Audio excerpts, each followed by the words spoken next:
o documentarista Stephen Forbes, Boji Man, Delia Traterstoy, escava um capítulo pouco conhecido na história do crime real em seu mais recente esforço, recentemente com estreia mundial no Festival de Cinema de Toronto, relatando os detalhes de um assalto no Brooklyn, em 1973 que resultou no mais longo evento com reféns na história do Departamento de Polícia de Nova York. Hold Your Fire argumenta de forma convincente que o evento foi o berço da negociação de reféns, como o entrevistado coloca, enquanto entrega um thriller da vida real de ritmo acelerado e cheio de suspense, com uma variedade de personagens fascinantes.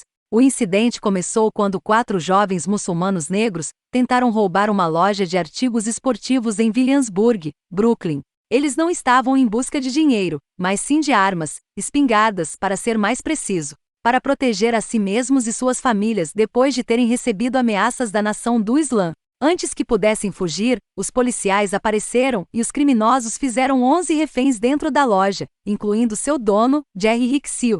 Hold Your Fire revela a história não contada por trás do mais longo cerco de reféns na história do Departamento de Polícia de Nova York, que também se tornou a história de origem da negociação moderna de reféns.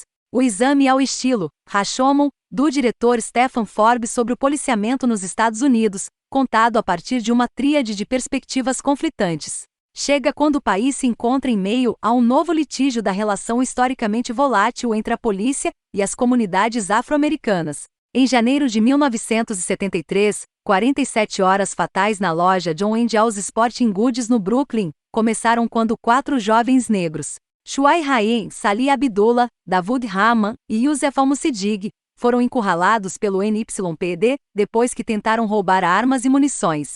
Os 4 homens fizeram reféns, um tiroteio se seguiu e logo o policial Stephen Gilroy estava morto na calçada. Hicksell, o tipo de nova-iorquino por excelência e de fala colorida que poderia representar a cidade em anúncios de serviço público, é um dos principais falantes do filme. Ele demonstra uma notável simpatia pelos homens que o mantiveram refém, frequentemente apontando que, com uma exceção, eles não eram realmente maus.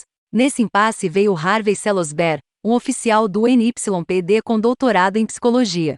A ênfase revolucionária de Selosberg na comunicação e na desescalada o colocou em desacordo com os poderosos superiores do NYPD, mas ajudou a evitar um banho de sangue e criou táticas modernas de negociação de reféns. O treinamento da polícia muitas vezes ensina os policiais a agir com grande e rápido, uma abordagem contraproducente ao lidar com pessoas em crise emocional. O filme contraria esse ideal glorificando um psicólogo policial intelectual desengonçado e excêntrico que derrubou as noções tradicionais de masculinidade e violência policial para acabar com o que poderia ter se tornado outra, Attica. Liderado por Shuai Rayen, de 23 anos, o quarteto era formado por um estudante universitário, um funcionário do metrô, um carpinteiro e um técnico de televisão. Mas a polícia erroneamente os identificou como membros do violento Exército de Libertação Negra. Rayen e outro dos ladrões, Davud Rahman, são entrevistados longamente no filme e demonstram claro remorso por suas ações. O impasse durou 47 horas, e um tiroteio no início do processo resultou na morte de um jovem policial, Stephen Gilroy. Nenhuma arma em particular foi ligada à bala que o matou. A certa altura, a polícia até trouxe um tanque para possível uso. Determinado a evitar mais derramamento de sangue, o comissário de polícia Patrick Murphy tomou a controversa decisão de negociar com os ladrões. O impasse de 1973 recebeu cobertura 24 horas por dia, e o filme faz uso extensivo de reportagens vintage. Em meio a tudo isso, havia a atormentadora atração da celebridade instantânea. Grandes multidões, predominantemente afro-americanas, formaram-se no perímetro do local para gritar apoio aos ladrões que eles acreditavam serem radicais negros. Os jornalistas informaram erroneamente que os jovens muçulmanos eram membros do Exército de Libertação Negra, uma organização anarquista com o objetivo de uma guerra armada contra o governo dos Estados Unidos. Na verdade, eles eram compostos por um trabalhador de trânsito, Rayen, um estudante universitário, Rahman, um reparador de TV, Abdullah, e um carpinteiro, Al-Musiddiq. 4 quadrados, como diz Rayen no filme. Negociação de reféns? O que você está falando? Um dos policiais se lembra de ter pensado. Nós não negociamos com criminosos. É apenas um exemplo de comentários infelizes feitos por vários policiais envolvidos. Apenas me dê uma razão para matá-lo, e farei isso com prazer, diz um sobre sua abordagem aos bandidos. Outro descreve Murphy como um calcinha que não tinha o respeito da base. Felizmente, mentes maissas prevaleceram, entre elas Harvey Selosberg, um policial de trânsito que virou psicólogo da polícia de Nova York, que foi trazido para estabelecer uma linha de comunicação com os criminosos. Entrevistado no filme, Selosberg, que morreu no início deste ano, aparece como um verdadeiro mens, ou judeu consumado, como um comentarista o descreve, que mais de uma vez declara a santidade da vida humana. O envolvimento de Selosberg no incidente foi um divisor de águas para a aplicação da lei.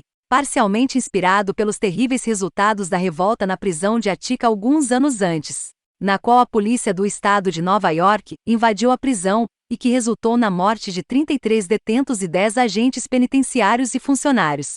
Esse incidente, juntamente com a situação dos reféns nas Olimpíadas de Munique de 1972 e o assalto a banco que inspirou o filme Dog Day Afternoon, são brevemente discutidos. Muitos de seus reféns ficaram traumatizados, incluindo uma mulher que mais tarde teve um aborto devido ao estresse persistente do episódio. Expressando profundo arrependimento e tristeza 48 anos depois, Rain não aparece como um idiota violento, arrogante e sem alma retratado pela mídia e pela polícia.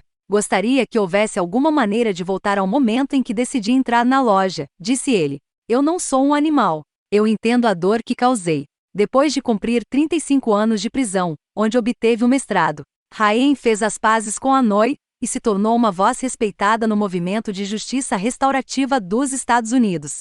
Selosberg morreu em maio de 2021, e no final do filme, descobrimos que ele treinou o FBI e mais de 100 mil negociadores em todo o mundo.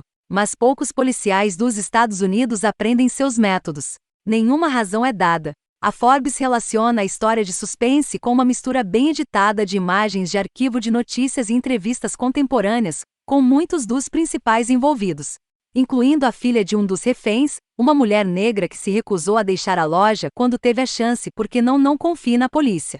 As inúmeras questões raciais, sociais e de justiça inerentes à história são exploradas detalhadamente, mas nunca de forma excessivamente didática. Quando o filme termina e os destinos das várias figuras são revelados, você fica impressionado não apenas pela narrativa convincente, mas também pela complexa humanidade de todos os envolvidos.